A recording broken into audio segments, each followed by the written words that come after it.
ఓం శ్రీ గురుభ్యో నమః. మహాపూర్ణాహుతి పుస్తకమాల 19 జీవన దేవత సాధన ఆరాధన. సంక్షిప్త సారం. భగవంతుడు చిన్న చిన్న కానుకలతో, పూజలతో, భజనలతో ప్రసన్నుడు కాడు. ఇలా కొలిచే స్వభావం క్షుద్రులదై ఉంటుంది. భగవంతుడు న్యాయనిష్ట, వివేకం కలవాడు. వ్యక్తిత్వంలో ఆదర్శమున్న వారిలో ఏ గొప్పదనం ఉప్పొంగుతుందో దాని ఆధారంగానే ఆయన ప్రసన్నుడై తన అనుగ్రహాన్ని వర్షిస్తాడు. విగ్రహారాధన వంటి అనేక విధులున్నాయి. వీటన్నిటి ఉద్దేశ్యం ఒకటే: మనిషిలోని వికారాలను తొలగించి, సంస్కారాలను అభివృద్ధి చెందించి, దైవానుగ్రహానికి అనుకూలంగా తయారు చేయటం. సాధన ద్వారా సిద్ధి పొందడం అనే సిద్ధాంతం అందరూ ఒప్పుకునేదే. ప్రశ్న ఏమంటే, సాధన ఎవరిని ఉద్దేశించి చేయాలి? సమాధానం ఏమంటే, జీవితాన్ని దేవతగా భావించి సాధన చెయ్యాలి. ఈ సాధన ఈ చేతితో ఇచ్చి ఆ చేతితో పుచ్చుకునే తక్షణ ఫలితం ఇచ్చే విధానం. దీని ఆధారంతోనే ఆత్మసంతోషం, లోక సమ్మానము, దైవానుగ్రహం లాంటి అమూల్యమైన వరాలు లభిస్తాయి. ప్రథమ అధ్యాయము. ఆధ్యాత్మిక ప్రగతికి కీలకం జీవన సాధన. అతి సమీపంగా ఉన్న దానిని, అతి దూరంలో ఉన్న దానిని నిర్లక్ష్యం చేయటం మానవుని సహజ స్వభావం. ఈ సూక్తి జీవన సంపదలోని ప్రతి రంగానికి అన్వయిస్తుంది. మనం ప్రతిక్షణం జీవిస్తూ ఉంటాం. కానీ దాని గరిమను అర్థం చేసుకోవడము, దానిని సద్వినియోగం చేయటం ద్వారా ఏ ఏ సిద్ధులను పొందగలమో ఆలోచించము. జీవులు జన్మించి కడుపు నింపుకుంటూ, సంతానాన్ని పెంచుకుంటూ, ప్రాకృతిక కోరికలకు లోనై, జరుగుబాటు కోసం అవసరాలను పూర్తి చేసుకుంటూ తుది శ్వాస విడుస్తారు. దీనిని సదుపయోగం చెయ్యాలి అనే ఆలోచన ఎప్పుడో కానీ రాదు. సృష్టికర్త ధనాగారం నుంచి లభించిన సర్వశ్రేష్టమైన కానుక మానవ జీవితం. తనలోని లోపాలను పూరించడం ద్వారా తుచ్చుడైన మనిషి మహాత్ముడవుతాడని, విశ్వ ఉద్యానవనానికి కుశలుడైన తోటమాలి వరే నీరు పోస్తాడని, అలంకరిస్తాడని, స్వార్థ పరమార్థాల సరైన జ్ఞానం పొందుతాడని సృష్టికర్త ఆశిస్తాడు. సంపత్తులను సదుపయోగం చేయడంలో మొట్టమొదటిది పశు ప్రవృత్తుల కుసంస్కారాలను వదిలివేసి సత్ప్రవృత్తులను తగిన పరిమాణంలో అలవరుచుకోవడం. ఎవరు ఇందులో ఉత్తీర్ణులవుతారో వారు దేవమానవుల కక్షలో ప్రవేశిస్తారు. తమకు తాము మేలు చేసుకోవటమే కాక అసంఖ్యాకులకు తన నావలో కూర్చోబెట్టి తీరాన్ని చేరుస్తారు. ఇటువంటి వారే అభినందనీయులైన, అనుకరించదగిన మహామానవులు. తృప్తి, తుష్టి, శాంతి అనే 3 విధములైన ఆనందాలు ఇటువంటి వారికే లభిస్తాయి. మానవ జీవితం దివ్యశక్తి ప్రసాదించిన అమూల్యమైన సంపద. దానిని అప్పగించే సమయంలో అతని పాత్రతపై విశ్వాసం ఉంచబడుతుంది. మనుష్యుని ఎడల ఇది పక్షపాతం కాదు. ఉన్నతమైన వరం ప్రసాదించడానికి ఇది ఒక ప్రయోగము మరియు పరీక్ష. ఇతర జీవులు శరీరానికి సంబంధించిన ఆలోచనలు మాత్రం చేస్తాయి. కానీ సృష్టికర్తకి యువరాజు వారసుడైన కారణంగా మానవుడు అనేకమైన కర్తవ్యాలు, బాధ్యతలు నిర్వర్తించవలసి ఉంటుంది. అందులోనే అతని గరిమ, సార్థకత ఉన్నాయి. కడుపు నింపుకోవటానికి, లోభమోహాల తృప్తికి మాత్రమే తన కార్యక్రమాలను పరిమితం చేసుకుంటే అతనిని నరపశువు అని కాక ఇంకేమని అనగలము? లోభమోహాలకు అహంకారం కూడా కలిస్తే పరిస్థితి మరింతగా విషమిస్తుంది. అహంకారం అనేక విధాలైన కుట్రలు పన్నుతుంది. పతన పరాభవాల లోయలోనికి త్రోసివేస్తుంది. అహంకారం వల్ల ప్రేరేపింపబడిన వ్యక్తి అనాచారి, దురాక్రమణదారుడు అవుతాడు. అతని స్వరూపం భయంకరంగా తయారవుతుంది. దుష్టుల, దురాత్ముల, నరపిశాచాల స్థాయికి అతడు దిగజారుతాడు. ఈ విధంగా శ్రేష్టమైన సౌభాగ్యానికి ప్రతీక అయిన మానవ జీవితం దుర్గతికి కారణమవుతుంది. వరం శాపంగా మారుతుంది. ఈ 2 మార్గాల నుంచి ఎవరైనా తనకిష్టమైన మార్గాన్ని ఎన్నుకోవచ్చు. మనిషి తన అదృష్టాన్ని తానే నిర్మించుకుంటాడు. సాధకులలో భిన్నత్వం కనబడుతుంది. తాము ఇష్టపడిన దేవతలను వారు ఉపాసిస్తారు. ఆ దేవతల నుండి దయ, అనుగ్రహం ఆశిస్తారు. అందులో ఎంతవరకు సఫలమవుతారో చెప్పలేము. ఎందుకనగా పరాధీన స్థితిలో అంతా యజమాని ఇష్టంపై ఆధారపడి ఉంటుంది. సేవకుడు విధేయతనే చూపిస్తూ ఉంటాడు. కానీ జీవన దేవత విషయం వేరు. దాని అభ్యర్థన సముచితంగా జరిగితే అతను మరో చోట పొందే ఆశలేని సర్వం ఈ కల్పవృక్షం కింద పొందగలడు. బ్రహ్మాండం యొక్క అతి చిన్న రూపం పిండ పరమాణువు. బ్రహ్మాండంలో ఏమి ఉన్నదో అది మొత్తం పదార్థంలోని అతి చిన్న భాగమైన పరమాణువులో కూడా ఉన్నది. సౌరమండలం యొక్క సమస్త క్రియాప్రక్రియలు అందులో ధారణ చేయబడి ఉన్నాయి. విజ్ఞానవేత్తలు దీనిని ఏకగ్రీవంగా ఆమోదించారు. ఇదే ప్రతిపాదనలోని రెండవ పక్షం ఏమంటే, పరమసత్తా అయిన బ్రహ్మాండ చైతన్యం యొక్క చిన్నదైన సమగ్రమైన ప్రతీక జీవి. వేదాంత దర్శనం ప్రకారం సంస్కరించబడిన ఆత్మయే పరమాత్మ. తత్వదర్శనం ప్రకారం ఈ శరీరంలోనే సమస్త దేవతలు నివసిస్తున్నారు. పరబ్రహ్మ యొక్క దివ్య శక్తుల సమస్త వైభవం జీవబ్రహ్మ యొక్క నిద్రిస్తున్న నాడీ మండలాలలో సమగ్ర రూపంలో ఉంది. వాటిని మేల్కొల్పగలిగితే ప్రసిద్ధమైన అతీంద్రియ శక్తులు, అజ్ఞాత దివ్యశక్తులు జాగృతం, బలీయం, క్రియాశీలం కాగలవు. తపస్వి, యోగి, ఋషి, మనీషి, మహామానవుడు, సిద్ధపురుషుడు ఇటువంటి శక్తులనే కలిగి ఉంటారు. శాశ్వతం, సనాతనం అయిన సత్యం ఇది. ఇది వరకు జరిగినది ఇప్పుడు కూడా జరగవచ్చు. జీవన దేవతను సాధనం చేయడం ద్వారానే గొప్ప సిద్ధులు పొందవచ్చు. కస్తూరి లేడీ విషయం గమనించండి. బయట వెతకడం వల్ల దానికి అలసట, విసుగు మాత్రమే మిగులుతాయి. ఆ సుగంధం యొక్క కేంద్రం తన నాభిలోనే ఉందని తెలిసినప్పుడు దానికి శాంతి లభిస్తుంది. పరమాత్మునితో సంపర్కం కోసం ఎక్కడో వెతకడం వ్యర్థం. పరమాత్మ ఒక ప్రదేశానికో, ఒక కాలానికో, ఒక శరీరానికో పరిమితుడు కాడు. దానిని అతి సమీపంగా అంతఃకరణలో చూడవచ్చు. జీవితం మొత్తం దాని ప్రత్యక్ష ప్రకటీకరణ. ఆ పరబ్రహ్మను శ్రద్ధతో మాత్రమే సాక్షాత్కరింపచేసుకొనవచ్చునని గీతాచార్యులు చెప్పారు. ఎవరి శ్రద్ధ ఎంత గాఢంగా ఉంటుందో వారు అంతగా పరబ్రహ్మను పొందగలరు. ఎవరు తమను తాము ఎలా ఊహించుకుంటారో వారు అలాగే తయారవుతారని కూడా చెప్పారు. తమను తాము తుచ్చులుగా, హేయమైన వారుగా తలచుకుంటే వారి వ్యక్తిత్వం ఈ విధమైన మూసలో పోయబడుతుంది. తమ అంతఃకరణలో గొప్పతనాన్ని నింపుకున్న వారి అస్తిత్వం మానవీయ గరిమతో తొణికిసలాడుతుంది. పరమాత్మ సర్వసమర్థుడు. ఆయనలో సర్వశక్తులు ఉన్నాయి. ఈ శాస్త్రవచనాన్ని ఈ విధంగా కూడా చెప్పవచ్చు. ఆయన ప్రతినిధి, వారసుడు, యువరాజైన మానవుడు కూడా తన సృష్టికర్త విశేషతలను కలిగి ఉంటాడు. ఆత్మవిస్మృతి అనే అజ్ఞానాంధకారం తన నిజస్థితిని పూర్తిగా ఆవరించినప్పుడే కష్టాలు ఎదురవుతాయి. ఎటువైపు అడుగు వేసినా అటువైపే ఎదురు దెబ్బలు తగులుతాయి.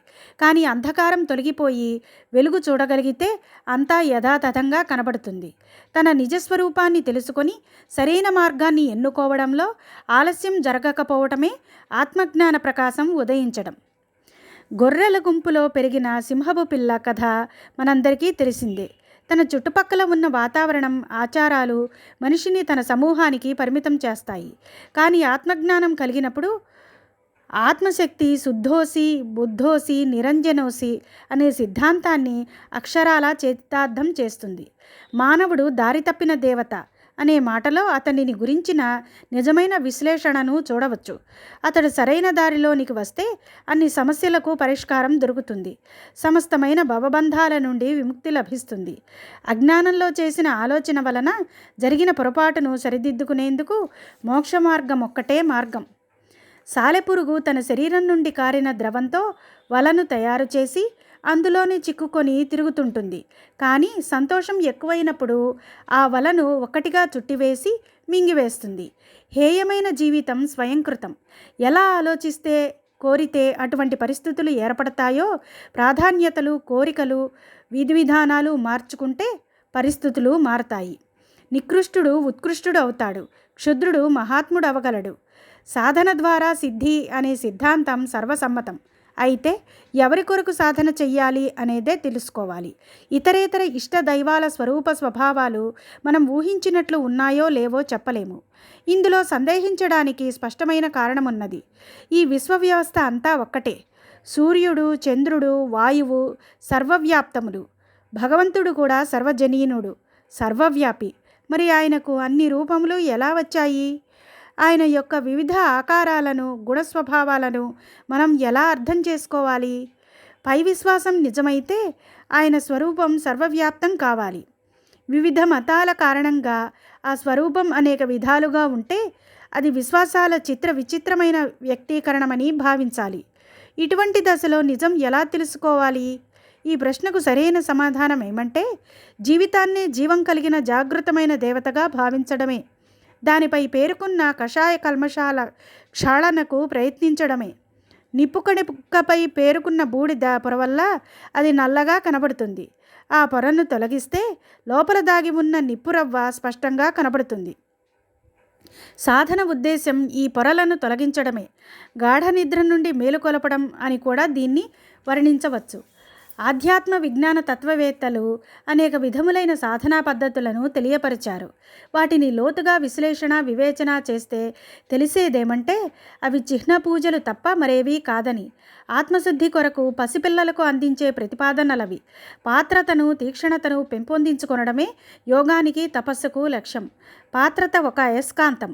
అది తనకు ఉపయోగపడే వస్తువులను శక్తులను సహజంగానే తన వైపునకు ఆకర్షించుకుంటూ ఉంటుంది. మనిషిలోని వికసించిన దైవత్వం అనే అయస్కాంతం ప్రపంచంలో వ్యాపించి ఉన్న శక్తులను పరిస్థితులను తన వైపు ఆకర్షిస్తూ ఉన్నది. జలాశయాలు లోతుగా ఉంటాయి. అన్ని నదులు సముద్రంలోకి చేరతాయి. ఇది వాటి లోతుకు ఫలితం.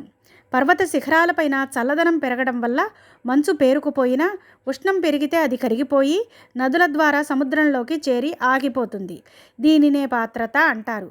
పాత్రతను పెంచుకోవడమే సాధనలోని మౌలిక ఉద్దేశం. భగవంతునికి ఎవరి ముఖస్థుతి కానీ నైవేద్యం కానీ అవసరం లేదు. చిన్న చిన్న కానుకలతో చేసే పూజల ద్వారా కానీ భజనల ద్వారా కానీ ఆయన ప్రసన్నం కారు. ఇటువంటి స్వభావం క్షుద్రులలో మాత్రమే ఉంటుంది. భగవంతునికి అటువంటి మనస్తత్వం లేదు.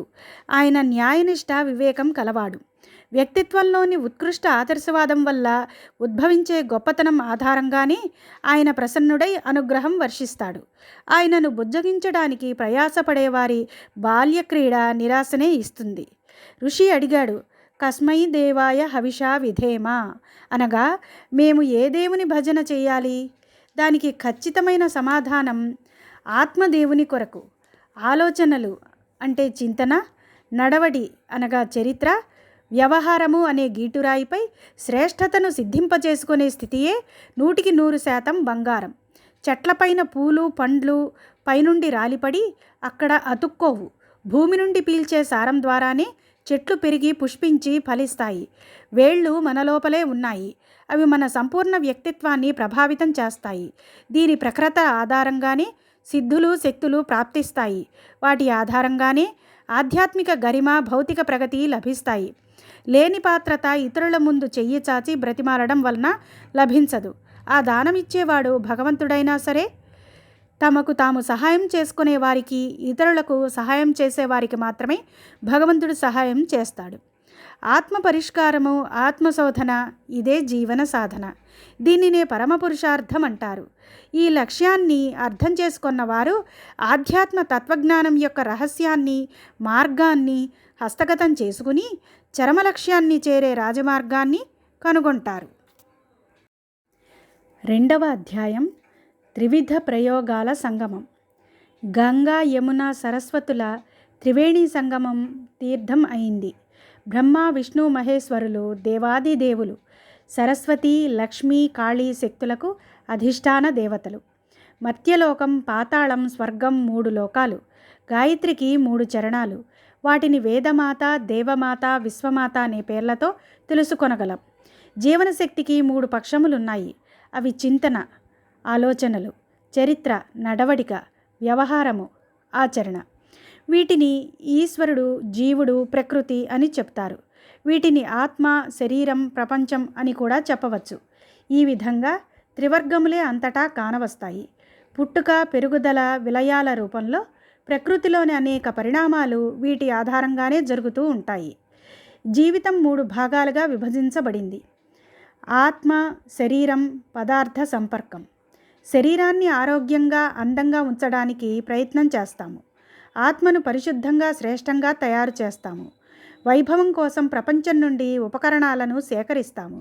కుటుంబంతో సహా అన్ని రంగాలు ఈ పరిధిలోకి వస్తాయి. ప్రగతి శాంతి సువ్యవస్థితమయ్యే విధంగా ఈ 3 స్థాయిలు ఉండాలి. జీవన సాధన యొక్క సమగ్ర రూపం ఇదే. ఈ మూడింటిలో ప్రధానమైనది చేతన. దీనినే ఆత్మ అని కూడా చెప్పవచ్చు. దృష్టికోణం దీని స్థాయిపైనే నిర్మాణం అవుతుంది. ఇచ్ఛలు భావనలు శ్రద్ధల ప్రవృత్తి ఎలా ఉండాలో దిశ, రీతి, నీతులు వేటిని అనుసరించాలో నిర్ణయించవలసింది అంతఃకరణమే. దానికి అనుగుణంగానే గుణ, కర్మ, స్వభావాలు ఏర్పడతాయి. ఏ దిశలో పయనించాలి, ఏం చెయ్యాలి, దీనికోసం సంకల్పించడాన్ని, ప్రయత్నించడాన్ని కూడా ఆత్మిక క్షేత్రమే నిర్ధారణ చెయ్యాలి. కనుకనే ఆత్మబలమే జీవితంలో అన్నింటికంటే శ్రేష్టమైన సంపద, విజయం. దీని ఆధారంగానే సంయమనం నుంచి జనించిన ఆరోగ్యంతో ప్రగతి సాధ్యపడుతుంది. మనసులో ఓజస్సు, తేజస్సు, వర్చస్సు కలిగిన ప్రతిభ మెరుస్తుంది. వివిధ సంపదలు దీనిపైనే ఆధారపడి ఉన్నాయి. ఇందువల్ల జీవన సాధన ప్రధానంగా ఆత్మిక ప్రగతి అవుతుంది. అది పడుతూ లేస్తూ ఉంటే జీవితం మొత్తం పడుతూ లేస్తూ ఉంటుంది. అందువల్ల జీవన సాధనకు కేంద్రం ఆత్మోన్నతి. దీని ఆధారంపైనే శరీర వ్యవస్థ, సాధనాల సమీకరణ, జన సంపర్కాల మూసను నిర్మించుకోవాలి. ఈ విధంగా చేస్తే 3 రంగాలు సువ్యవస్థితములు అవుతాయి. జీవితంలో సమగ్ర ప్రగతి, సఫలత, సార్థకత సిద్ధిస్తాయి. ఆత్మిక ప్రగతికి ఉపాయం ఒక్కటే, కార్యకలాపాల ద్వారా ఆత్మశిక్షణ. దీనిని ప్రతీక పూజ అని కూడా అనవచ్చు. మనిషి మనసు యొక్క నిర్మాణం ఎటువంటిదంటే దానికి ఎన్నో విషయాలు తెలిసి ఉంటాయి. కానీ వాటిని ఆచరణలోకి తీసుకురావటం అభ్యాసం ద్వారా తప్ప సాధ్యం కాదు. ఈ అభ్యాసమే ఆ ఉపాసనా కృత్యాలు. వీటినే యోగాభ్యాసం, తపశ్చర్య, జపం, ధ్యానం, ప్రాణాయామం, చిహ్న పూజ మొదలైన పేర్లతో పిలుస్తారు. వీటిలో అవయవాల కదలిక, మనసు కేంద్రీకరణ, పూజా సామాగ్రి ఉపయోగం ఈ 3 ఉంటాయి. వివిధ మత సాంప్రదాయాలలో వేరువేరు పూజా విధానాలు ఉంటాయి. అయినప్పటికీ వాటి ఉద్దేశం ఒకటే, ఆత్మశిక్షణ, భావ సంవేదనల అభివృద్ధి. ఈ లక్ష్యం లోపిస్తే అది చిహ్న పూజే అవుతుంది. ప్రాణం లేని శరీరానికి ఆకారం మాత్రమే ఉంటుంది, కానీ అది ఏ పని చెయ్యజాలదు. ఇదే విధంగా పూజాకృత్యాల వల్ల భావ సంవేదనలను అభివృద్ధి చెందించే ఉద్దేశ్యం పూర్తి కాకపోతే ఆత్మశిక్షణ, ఆత్మిక ప్రగతి సాధ్యపడవు. ఈ రోజులలో ఇదే జరుగుతూ ఉన్నది. జనం పూజా పునస్కారాలు మాత్రం ఏదో విధంగా పూర్తి చేస్తారు, కానీ వాటితో పాటు భావ సంవేదనలను కలిపే ప్రయత్నం చెయ్యకపోవటమే కాక అవి అవసరం అని కూడా అనుకోరు. ఫలితంగా వీటిలో లగ్నమైన వారిలో పలువురి జీవితాలలో వికాస లక్షణమే కనపడదు. కేవలం క్రియల ద్వారానే దేవతలను ప్రసన్నం చేసుకొని వారి నుండి కోరిన వరములను పొందాలనుకోవడం అనుచితం. అనుచితమైన ప్రక్రియల వల్ల కోరిన ఫలితం ఎలా వస్తుంది? పరస్పర శత్రువులు ఇద్దరూ ఒకే దేవతకు భక్తులు కావచ్చు. వారిద్దరూ తమకిష్టమైన కోరికలు కోరవచ్చు. ఇటువంటి స్థితిలో దేవత ఎవరి కోరిక తీర్చాలా అనే సందిగ్ధంలో చిక్కుకుపోవచ్చు. అప్పుడు ఆ దేవత లంచగొండి అని, ముఖస్థుతిని ఇష్టపడుతుందని ఆరోపణ వస్తుంది. పూజాకృత్యాలతో పాటు ఇటువంటి ఆలోచన కలవారు ఎందరున్నారు? యథార్థాన్ని అర్థం చేసుకునే ప్రయత్నం ఎందరూ చేస్తారు? గుడ్డిగా గొర్రెవలే అనుసరించటం వల్ల సమయం నష్టపోవడం తప్ప ఎలాంటి లాభమూ కలగదు. మనం యథార్థాన్ని అర్థం చేసుకోవాలి. ఆత్మిక ప్రగతి లక్ష్యాన్ని చేరుకొని దానితో ఎడతెగని విధంగా కలిసి ఉండే సర్వతోముఖ ప్రగతిని పొందే మార్గాన్ని మనం అనుసరించాలి. శరీర పోషణకు 3 సాధనాలు తప్పనిసరి అవుతాయి: ఆహారం, జలం, వాయువు. అలాగే ఆత్మిక ప్రగతికి 3 మార్గాలను అనుసరించాలి: ఉపాసన, సాధన, ఆరాధన. ఈ 3 పదాలను స్పష్టంగా అర్థం చేసుకోవాలి. ఉపాసన అనగా సమీపంలో కూర్చోవడం. ఎవరి సమీపంలో? భగవంతుని సమీపంలో. భగవంతుడు నిరాకారుడు. ఆయన విగ్రహం కానీ, ప్రకాశం కానీ ధ్యాన అనుకూలత కోసం ఉంచబడుతుంది. మానవ అంతఃకరణతో ఆయన సాన్నిహిత్యం ఉత్కృష్టమైన ఆలోచన రూపంలో, ఆదర్శవాద భావ సంవేదనల రూపంలో మాత్రమే ఉంటుంది. ఇదే భక్తి. భగవంతుని సాన్నిధ్యం, భగవంతుని దర్శనాల వాస్తవికత రూపం ఇదే. సాకార రూపంలో భగవంతుని చింతన చెయ్యాలంటే ఏదో ఒక విగ్రహంలో ఈ దివ్య సంవేదనలను భావించుకోవాలి. అవిచ్ఛిన్నంగా ఆదర్శాలను ఆచరిస్తూ తన జీవితాన్ని లోక కళ్యాణం కోసం అర్పించిన మహామానవుని కూడా ఇదే విధంగా పెట్టుకోవచ్చు, విగ్రహంగా భావించవచ్చు. రాముడు, కృష్ణుడు, బుద్ధుడు, గాంధీ మొదలైన వారిని భగవంతుని అంశావతారాలుగా పరిగణించవచ్చు. వారిని ఇష్టదైవాలుగా పరిగణించి వారి వలె రూపొందడానికి ప్రయత్నం చేయవచ్చు. దీనికోసం చేసే పూజను ఉపాసన అని చెప్పవచ్చు. 2వ చరణం సాధన. దాని పూర్తి పేరు జీవన సాధన లేక జీవన దేవత సాధన. దీనినే స్వభావ నిర్మాణం అని కూడా చెప్పవచ్చు.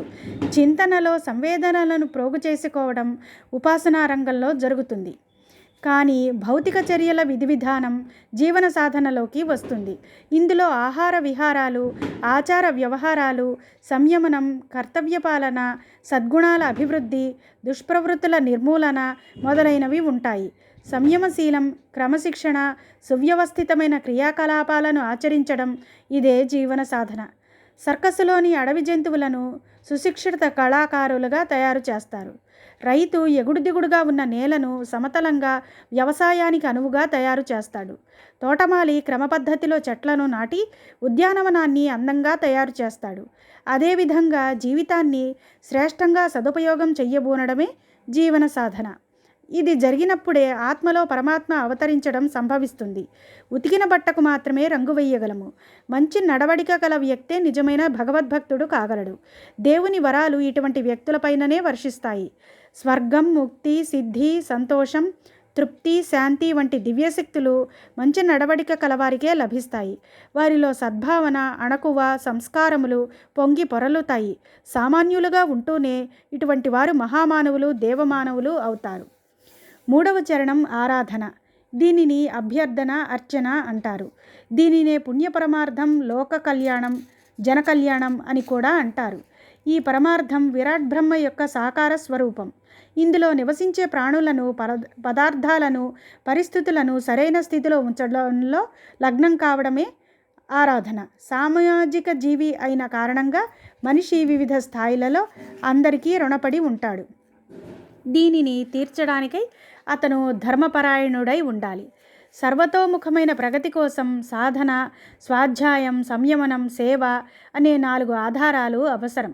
జీవన సాధనలో స్వాధ్యాయం, సంయమనం, లోక కళ్యాణం కోసం నిరంతర సమయదానం, అంశదానం అవసరమవుతాయి. సేవా కార్యాల కోసం సమయదానం, శ్రమదానం తప్పనిసరి. ఇవి లేకుండా పుణ్యం సంపాదించే ప్రశ్నే ఉండదు. సంయమనాన్ని శరీరంలో, మనసులో, స్వభావంలో స్వయంగా సాధించవచ్చు. కానీ సేవాధర్మాన్ని ఆచరించడం కోసం సమయదానంతో పాటు సాధనాల దానం కూడా అవసరమవుతుంది. నీ సంపాదన మొత్తాన్ని నీ పొట్టకు, నీ కుటుంబం కోసమే ఖర్చు చెయ్యకుండా అందులో కొంత భాగాన్ని లోక కళ్యాణం కోసం నియమపూర్వకంగా తప్పనిసరిగా తీస్తూ ఉండాలి. ఉపాసన, సాధన, ఆరాధనలను, చింతన, చరిత్ర, వ్యవహరణలను సంస్కరించుకునే ప్రక్రియను దినచర్యతో జోడించాలి. వీటిని అప్పుడప్పుడు చేస్తే పని జరగదు. భోజనం, పని, నిద్రపోవటం ఈ 3 రోజు చెయ్యవలసినవే. వీటిలో దేనినైనా అప్పుడప్పుడు కానీ, హెచ్చుతగ్గులుగా కానీ ఇష్టం వచ్చినట్లు చేస్తూ ఉంటే ఆ అస్తవ్యస్తత వల్ల ఆరోగ్యం పాడవుతుంది. కార్యక్రమాలు పద్ధతి ప్రకారం జరగవు. వాటి వల్ల ప్రయోజనం ఎలా కలుగుతుంది? జీవితం ఒక సువ్యవస్థితమైన తథ్యము. అది అస్తవ్యస్తమైనది కాదు, ఇష్టారాజ్యం కాదు. పశువులు, పక్షులు కూడా నిర్ణీతమైన ప్రకృతి వ్యవస్థను అనుసరించి జీవనం గడుపుతాయి. మరి మనిషి సృష్టికి శిరోమణి. శరీర నిర్వహణయే కాక మరెన్నో కర్తవ్యాలు, బాధ్యతలు అతనికి విధింపబడ్డాయి. అతడు మానవీయ ఔదార్యానికి అనుగుణంగా విధి నిషేధాలను పాటించాలి. ఇంతేకాక పుణ్య సంపాదనను విశేష ధర్మంగా ఆచరించాలి. దానికోసం సృష్టికర్త నిరంతరంగా వరాలు ఇస్తున్నాడు, ఆశలు పెట్టుకున్నాడు. ఇవన్నీ జరిగినప్పుడే భగవంతుణ్ణి పొందడం అనే లక్ష్యం అతనికి సిద్ధిస్తుంది. జీవన సాధన శ్రేష్టమైన ధర్మం. దీని నుంచి ఫలితం పొందడానికి ఎక్కువ సమయం నిరీక్షించవలసిన అవసరం లేదు. ఈ చేతితో ఇచ్చి ఆ చేతితో తీసుకో అనే నగదు బేరం ఈ మార్గంలో అడుగడుగునా ఫలిస్తూ కనిపిస్తుంది. ఒక అడుగు ముందుకు వెయ్యగానే లక్ష్యం నుంచి దూరం ఆ మేరకు తగ్గుతుంది. వెనకబడినతనం దూరం అవుతుంది. ఇదే విధంగా జీవన సాధన వాస్తవంగా, హేతుబద్ధంగా, వివేకపూర్వకంగా చెయ్యగలిగితే దాని ప్రతిఫలం 2 రూపాలలో దక్కుతుంది. 1. పోగు చేసుకున్న పశు ప్రవృత్తుల అభ్యాసాలు అంతమవుతాయి. కలుషిత వాతావరణం వల్ల పేరుకున్న కషాయ కల్మషాలు తొలగిపోతాయి. 2వ లాభం ఏమంటే నరపశువు నుండి దేవమానవుడిగా మారడానికి ప్రగతి పథం ఏర్పడుతుంది. వ్యక్తిత్వం ఉన్నత స్థాయికి చేరుకుంటుందని మనం స్వయంగా అనుభూతి పొందుతాము. ఉత్కృష్టత, ఆదర్శవాదం అనే 2 లాభాలు చేతికి అందుతూ ఉంటాయి. ఈ ప్రయోజనాన్నే జీవన సార్థకత అని, సాఫల్యం అని, మనిషిలో దైవత్వ అవతరణ అని అంటారు. తత్వజ్ఞాన పరిభాషలో దీనినే భగవంతుని పొందడం, భవబంధనాల నుండి విముక్తి, పరమసిద్ధి, స్వర్గప్రాప్తి అని చెప్తారు. ఈ సహజ ప్రయోజనాలు లభించకపోవడానికి కారణాలు జీవన సాధన సిద్ధాంతాన్ని సరిగ్గా అర్థం చేసుకోనలేకపోవడం, సరిగ్గా ఆచరణలోనికి తేలేకపోవడం.